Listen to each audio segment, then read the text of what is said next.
All right, welcome back to the Kamcord channel. So, co-founders. Everyone wants to work with awesome people. How do you find a really good co-founder? I think the best way to do it is to basically go and look at your network. Look at folks you went to high school with, look at folks you went to college with, and people that you worked with. And create a list of the best people in your mind and reach out to them, see what they're up to.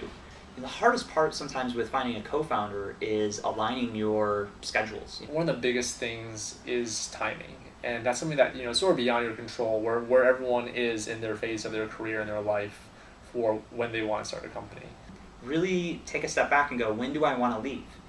Start that process ahead of time. Don't leave the company and then go, now I need a co-founder. Anticipate, right? Wherever you are in life, just figure out when you're going to be able to commit fully. It is worth investing all the time in the world it takes to find the right co-founder. And it's a lot like dating. This is like a professional marriage. It really is.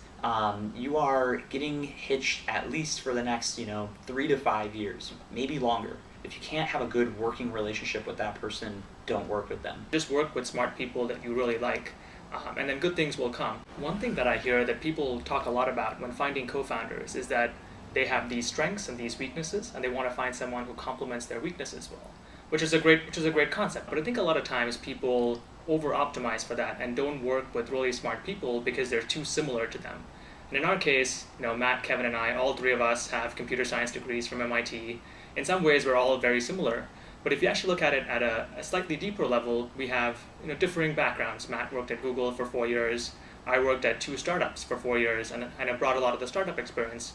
And Kevin would just build a lot of systems when he was doing trading, and really has a solid systems background. In our case, it came together in a very ad hoc, kind of fashion. Adi, my co-founder, and I, we started having lunch, and we just decided we want to start a company. This is what we want to do in our lives. While Matt and Adi have been out in the Bay Area since they graduated from college, I actually spent time in Chicago working a job in finance. We friends from school, we stayed in touch, and so I got back in touch with them, and I realized, they were sort of where I was in terms of being ready to start a company. And so Adi and I, we love Kevin, but he was in Chicago, and we said, Kev, you got to move over to the Bay Area. Like, we have to be in this area for us to work together. And so within 10 days, he got on a plane and was sleeping on my couch and on Adi's air mattress, and he did that for 5 weeks. And he lived out of this little dinky suitcase, and it was ridiculous. All he practically had was like 2 pairs of clothes, and his MacBook. And it worked, really well. I do think that if you do find an opportunity to work with someone that you know and trust for a long time, it's a very actually rare and special occasion. And so we were off and running. So in the next episode, we will talk about how to come up with an idea. All right, till next time.